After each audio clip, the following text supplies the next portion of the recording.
Hello and welcome to Easter Egg Hunting, a show that dissects your favourite games looking for hidden secrets and Easter eggs. We're going to try our hardest to show you all and any Easter eggs that we can find in any game, and we'll even be throwing in a bit of trivia as well. This time we're going to be covering Metal Gear Solid on the original PlayStation, the classic stealth action video game directed by the great Hideo Kojima. Due to its very cinematic approach and strong sense of humour from Kojima, you'll be able to find many secrets and special bites of trivia all throughout the game. And due to the infamous lengths and contents of these games, this will be a long and tricky journey. So enough stalling and let's begin.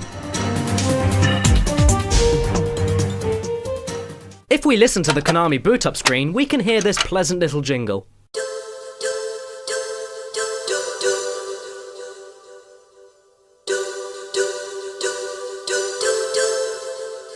This jingle is actually an extract from a theme called End of the Dark from Kojima's previous works, Policenauts, a 1994 first-person point-and-click game from Kojima that focused a lot on cinematic gameplay and impeccable plot details, which then became typical traits for Kojima and then later rubbed off onto his future works. Pay attention folks, because we're going to be making a lot of nods to Policenauts all throughout our journey. Once we get the game booted up to the main menu, we can actually screw around with the colours and the shapes in the background by messing with the directional buttons and analog sticks, which is pretty cool considering this is a, menu.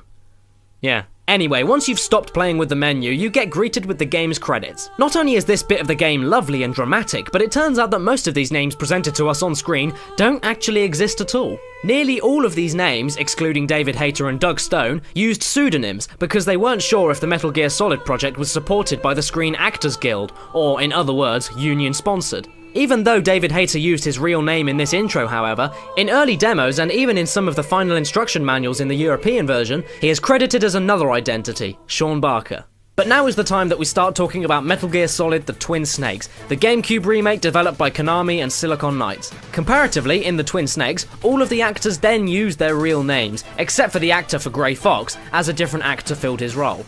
Also, if you want to watch the mission briefing in The Twin Snakes, you'll notice that when Naomi describes the origins of the Genome Soldier project to Snake, he rather sarcastically responds to the idea, saying that it's like a dinosaur theme park, referencing the immensely popular 1990 novel and 1993 summer blockbuster, Jurassic Park. We're going to be making a lot of comparisons to The Twin Snakes before our journey is done, everybody, so keep your wits about you and try to keep up. Anyways, enough with pre-game shenanigans, because now we have to start playing and searching. The first thing we can find after we see the title screen is as follows. Within the game, you have to codec call Mei Ling on 140.96 in order to save your progress. By codec calling Mei Ling multiple times and pressing do not save, we can get her quite annoyed. On the third call, she'll express her distaste. Come on, Snake, don't call me for no reason. On the fourth call, she'll then say nothing at all. Keep calling her and choosing not to save until the sixth call, where she'll then not even give you a chance to save and then leave you alone by sticking her tongue out at you. Now that's not very nice. Carrying on with playing the game, after we get through the air vents and inside the Shadow Moses stronghold, give Master Miller a quick call. And then another one. And then another one. Keep on calling him and then he'll eventually begin rambling about bodily functions. It's also important to be able to control your bodily functions. You never know when a long demo is about to begin. So make sure you're prepared to sit in front of the monitor for a long time if necessary. Acting as self-referential mocking to the fact that this game has long cutscenes. Speaking about bodily functions, before the cutscene with the DARPA chief and Snake is sleuthing around in the vents, have a quick look for Meryl in one of the cells below. Is that a woman? Not him. Once you find her, you'll notice that she's doing some exercises on her prison bed. And now everybody, get ready for the tediousness. If you exit back where you came from and then come back to where you found Meryl, you'll then see her performing another exercise. Do it again and then you'll see that she changes positions yet again. But then on the fourth time you do it, you'll see that...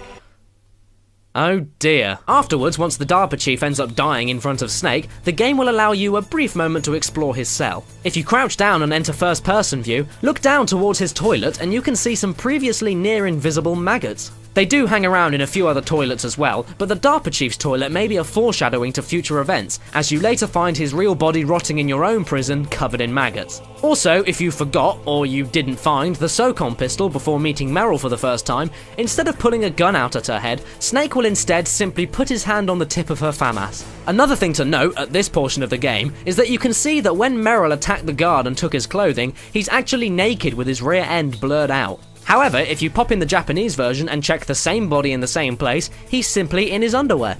Later in the game, we find out that this guard's name is Johnny Sasaki, which was actually the nickname of Hideki Sasaki, the game's character model designer. According to the developer's commentary in Metal Gear Solid Integral, Sasaki was infamous for his slack-off behavior in the workplace, and so he was included within the game as an in-joke for the team. Also, whenever Johnny is knocked out in-game, he's always found on the floor in exactly the same position, face down, with his rear pointed directly up at the stars. And now, I'll need to talk very quickly about Silicon Knights' last game before the Twin Snakes, Eternal Darkness Sanity's Requiem. This game is often considered a landmark for Nintendo, as it was the first M-rated game published directly under Nintendo itself for any of its systems. Due to its innovative sanity effects, it's also considered a landmark in survival horror, leading to Nintendo actually making a patent for those very effects. In this sense, this is a game that Silicon Knights were very proud of, leading to many nods and Easter eggs that are now ripe for the picking. For example, if we play the Twin Snakes, you'll find out that if you equip and place the book item on the floor and look down at it, you'll find an image of Alex Roivas, one of the main protagonists from the game. Thanks for watching, and let us know if we've missed any Easter eggs. Keep in mind that we're finding these eggs in order of appearance in the game, and there's plenty more stuff to come. If you want to see more of my stupid stuff and more Metal Gear Solid, you can click on the annotation to watch my 3-part Metal Gear Solid mini retrospective, where I take a quick look back at the first 3 Metal Gear Solid games. You can also check out more videos to the side, and don't forget to check out vgfacts.com. Thank you again, and take care.